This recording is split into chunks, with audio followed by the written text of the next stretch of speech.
So guys, what is growing on? It is the beginning of August and I thought it was time for another follow-up video over here at Jim's. I was actually here just last week. I made a couple of short stories on my TikTok and one of them got like 500,000 views, and I couldn't believe how many people were asking about rodents, were asking about snakes, that thought this was messy. You know, they liked that green yard, and you know, I kind of offered this and showed this as a solution to all the problems we're having with the red tide today. We don't have to go grass, we don't have to water, we don't have to put chemicals on this stuff all the time. We have options, as you guys have seen with some of my other work, and I think this just makes a great cover crop. Building soil, protecting the soil, and covering the yard. You can see Jim's got a nutsedge patch right there. I should have brought one of the guys with me. The moringa is just covered in seed pods. And that's something I've never seen, is the fruit, how it's going off around here. That's probably another video in itself. I see the neighbor with mangoes hanging over there next to the house. Jim's got mangoes in the backyard. His longan's going off. His avocado has fruit. His star fruit has fruit. So everything is just really pumping.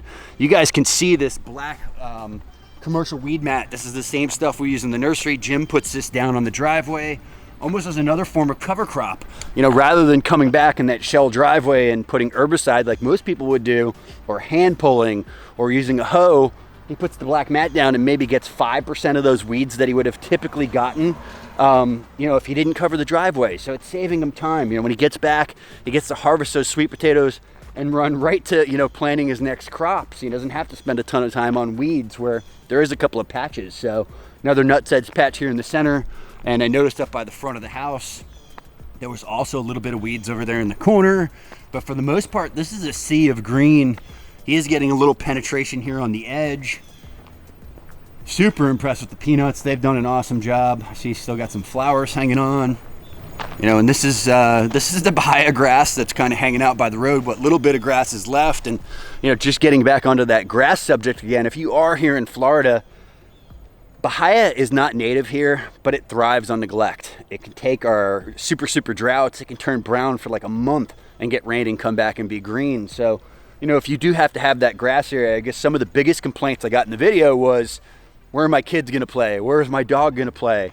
You know, this could be done the other way around. Jim does this in the front yard because of his orientation, his lighting exposure. His best south-facing light is here in the front yard. If it was the other way around, I can guarantee you Jim would be growing in the backyard. He's growing annual vegetables. He needs really good lighting. So, but these sweet potatoes are just crushing it. I mean, they're coming up over the wall this year. Pretty sure this is the first time I've actually seen them start to cross the path all the way across here. And this place is a jungle. Seeing some of the cowpea still hanging on, and I'm really surprised this corner hasn't filled in more. Peanut up here by the house doing really well. Looks like he's still got some eggplants hanging on. And look at these peanuts. So looking really good, and still got a little bit of that grass left right here. Wonder what the roselle is doing. I see he has some of that orange variety of the Mexican sunflower. That one's more of an annual, not quite as perennial. Whoa! Do I see freaking mulberries? What is growing on here? Not quite ready to eat yet, but whoa. Usually I don't see that unless you've done a little bit of pruning. But I see some fruit over there on the other side, so. All right. So this place has filled in nice. It won't be too long and Jim will be getting back here. And speaking of Jim, we're about the first week of August. I think today's the 3rd. I'm going to see Jim here on the 9th. So I will be going up for a week, taking my film guy Robbie with me. We're going to probably spend about 4 days of driving, 2 days up, 2 days down, 4 days up there. So this will be about an 8-day trip for us, but I am heading to Maine. So stay tuned for some updated action. I've been following Jim on Facebook and talking to him on the regular, and you know, he's already cut 5 acres of grass. He has a pretty amazing grass-fed greenhouse. I can't wait to get up there and feature. And the irrigation has been shut off now. Jim asked me to shut this off a few weeks ago. He thought he was noticing some salt problems on a couple of the fruit trees from some pictures. Jim has a friend named Jimmy, which also goes by Jim, who comes by here and takes pictures of the yard every few weeks and sends them to Jim so he can see what's ripening. And, you know, speaking of what's ripening, Jim's like, hey, can you bring me up some of those mangoes? Can you bring me up the longans? Can you bring me up some star fruit? So I'm going to be bringing him a huge box of his own fruit from his own yard to Maine. So just wanted to show you guys what this sea of green was looking like this time of year. This is that grass patch I was talking about. Here's the other little grass patch, and Ideally, I should come over here with the guys and get that out of here before it gets any worse. See a couple of really nice eggplants in here still hanging on.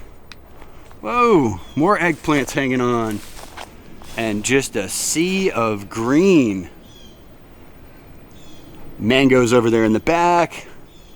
And this is all pretty wet right now. We had some rain this morning. I only have my sneakers on, so I'm not gonna go trotting through here. And that was another thing in that video I was telling you guys about I made on the TikTok. I can't believe how many people think that we have anacondas and you know, alligators and pythons in this. You know, it was the first thing that we got. You know, what kind of pythons and alligators were hiding in there. And yes, there's probably garden snakes. You know, yes, there's probably black racers, mostly probably beneficial snakes, and those are just a sign of a healthy living ecosystem. You know, I had a lot of people, you know, make the comment rats and rodents.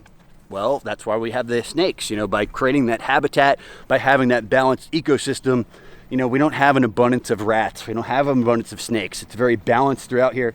I've never even seen a snake in here. Obviously, as we know, when Jim comes back, this all gets ripped up. So if there is snakes living in here, they're moving to the land behind there. It's not really much of a worry. I've been living in Florida my whole life, and or most of my whole life since I was a little kid, and the only snakes I've ever seen that are even slightly aggressive or something you need to be cautious of are water moccasins. Now, yes, we do have many other venomous snakes here in Florida. I've ran into rattlesnakes and coral snakes and cottonmouths and all these other different poisonous snakes, but for the most part, they're just as scared of, you know, us as we are of them. The water moccasins, when you get down by the water, they can be a little bit aggressive. You just have to be cautious. You have to be careful.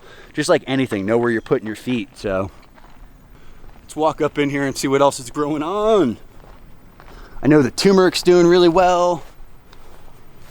Like I said, avocados on the avocado tree.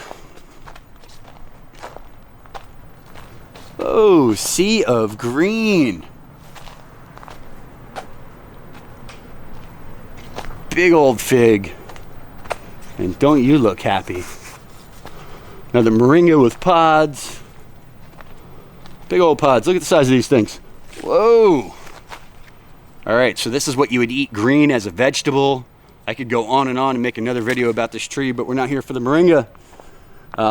Just a kind of a quick update before I go out of town so Jim can see this for himself also. He does watch these videos. He does comment back. Lots of turmeric in this area. Here's another area loaded with mangoes. Yes, Jim, I'll be bringing you these to Maine, any that are close to ready, so don't worry. Carambola tree was loaded with fruit. And the longan's over at the other property. Oh, so Roselle. Which that was the one that looked like it was flowering and setting calyxes a little early. I don't see anything on there right now. But more turmeric along over here. And we've just got a ground cover. This yard is sleeping right now. You know, this is a great option, you know, for somebody that travels. If you're a snowbird, you don't have to pay someone to put chemicals on your yard and cut your yard every week while you're gone.